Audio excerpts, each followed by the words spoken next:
L'objectif de cet outillage, c'est à la fois d'aider à mieux connaître le territoire de la Champagne-Ardenne, d'une part, et aussi, en conduisant toute une série d'activités, c'est de pouvoir travailler de manière transversale certains savoirs de base.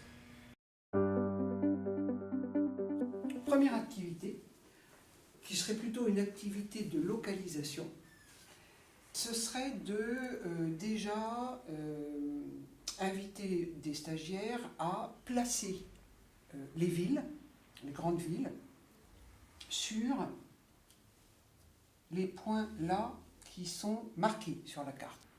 Donc quelqu'un va venir choisir en fonction bien sûr de ce qu'il connaît.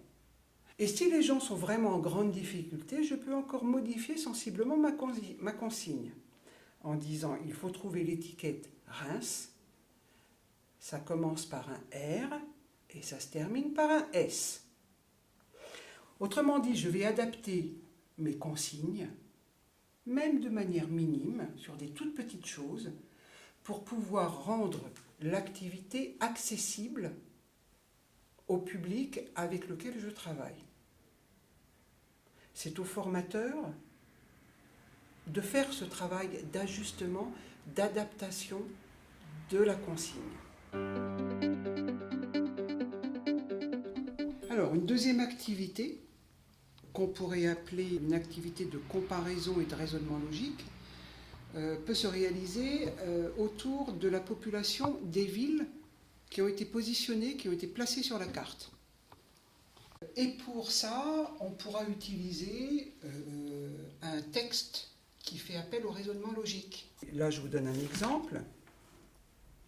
Reims est de loin la ville la plus peuplée. Avec un peu plus de 5000 habitants, la population de Cézanne dépasse légèrement celle de Bar-sur-Aube.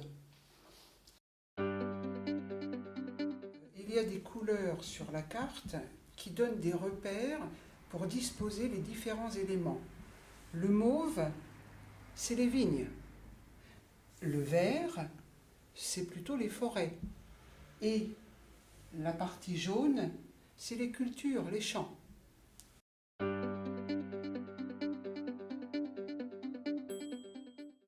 On peut ensuite proposer une activité de calcul qui va s'intéresser aussi à la population.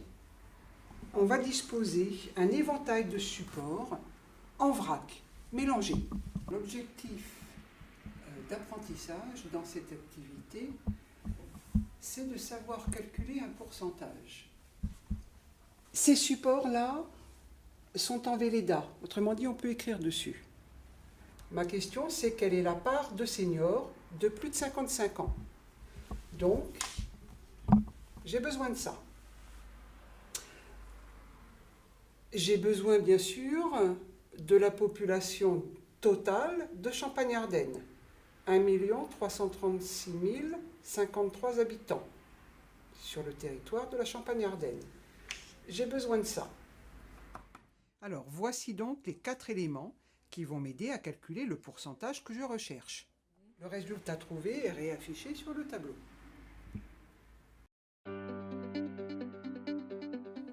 Ce qu'on va proposer aux stagiaires, c'est d'aller chercher une image illustrant une culture et de l'associer avec un produit transformé.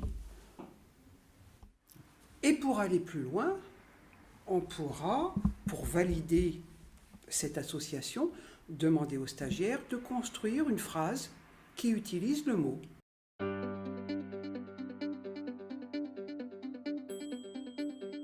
L'activité consistera à placer ces flèches sur la carte.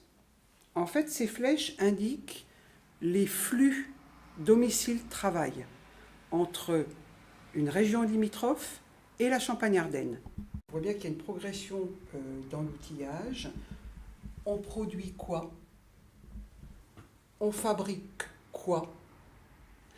Et ensuite, qui fabrique? Et là, du coup, on va s'intéresser aux entreprises. Alors, les entreprises, à nouveau, des petites étiquettes, comme ça, avec au recto le logo de l'entreprise, le QR code, et au verso, quelques éléments. Le nom de l'entreprise, son lieu d'implantation, ce qu'elle fait, son activité, le nombre de salariés et le site.